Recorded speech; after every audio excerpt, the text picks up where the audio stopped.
Hey, Year 12, welcome to the, what is this? I'm not sure. The weekly blog, that's it. It's the week of the 18th of November, 2013.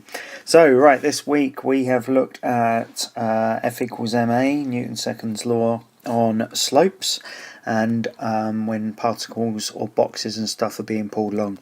Right, new character enters the fray. This is Tufty. It's called Tufty Paws, apparently. That's what my daughter says anyway. Right, let's have a look at old Tufty here. She kicks a ball of mass 3 kilograms up a smooth slope, speed 14 meters per second. How far will it go before coming to rest? Right, using F equals ma up the slope. Now notice I don't need to resolve. I'm not resolving in this direction because it's smooth. I've got no need to find friction being mu r because it's smooth. See? Right, F equals ma up the slope. All you've got is the component of the weight acting down the slope. Some people put this arrow for the 14 meters per second here and end up making it a force. It is not a force, it is a velocity. So all you've got is this. It's acting down. I've used it up, so that's minus. If we do that, rearrange, boom, we get A as 6.3 meters per second. That's quite some acceleration down the slope, so we're not going to expect this ball to go far. Right, using v squared u squared plus 2as up the slope, we want it to end at rest, okay?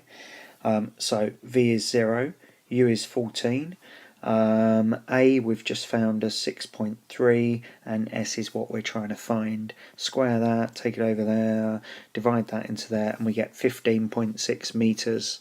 Not bad. Well done, Tufty. Oh, okay. Apparently Tufty thinks she's a boss for kicking a ball up a slope. Okay, the next one. Now, we've got a ball of mass 3 kilograms, same ball and everything, up a rough slope. Coefficient of friction is 0.2, same speed. Now firstly, we're expecting don't look down, don't look below this point. We're going to be expecting it not to go as far up the slope because of friction acting against it. So let's have a look. Now we start by resolving perpendicular to the slope because we want r, because we know friction is maximised at mu r. R equals 3g cos 40, the component of the weight acting this direction. That's 40 because of the right angle triangle there. So that's 40, 3g cos 40 is the component here. Resolving in this direction, we get r. Now we know friction is maximised, so friction is mu r. Friction is mu, coefficient of friction 0.2.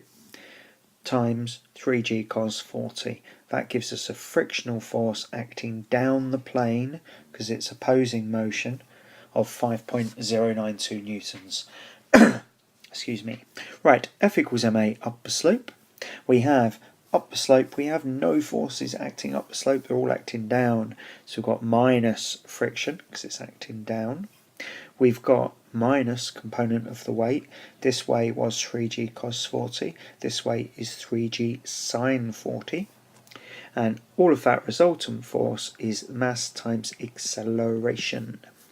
We get that, take that away from here, divide the answer by 3, and we get 8 meters per second. That's a lot of deceleration. Much more so than the last question, which makes sense. Again, using v squared u squared plus 2as up the slope, we want it to end at rest. We know u, we're trying to find s, take that over there, divide it by that, blah blah, you get 12.25 meters. Well done, Tufty, you are a boss.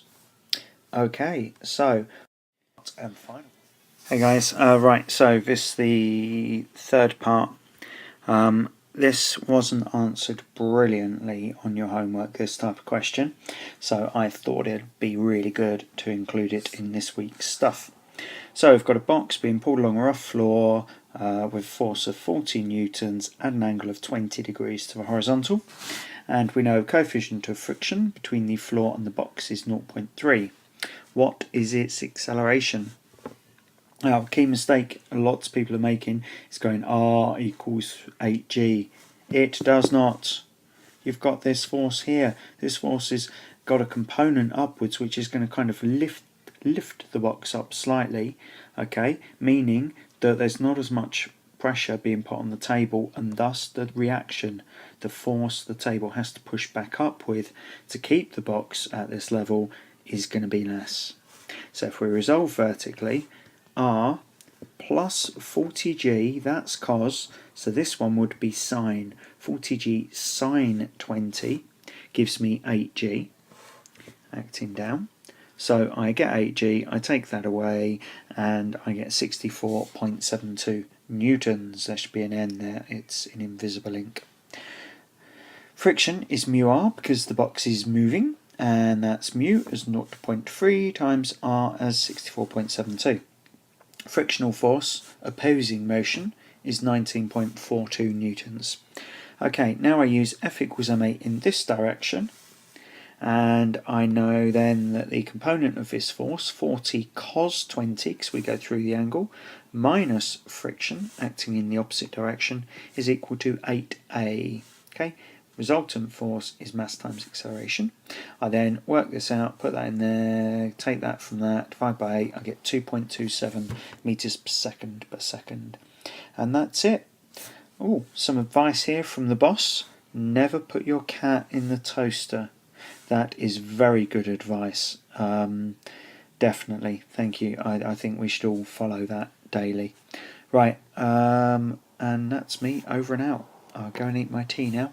Bye.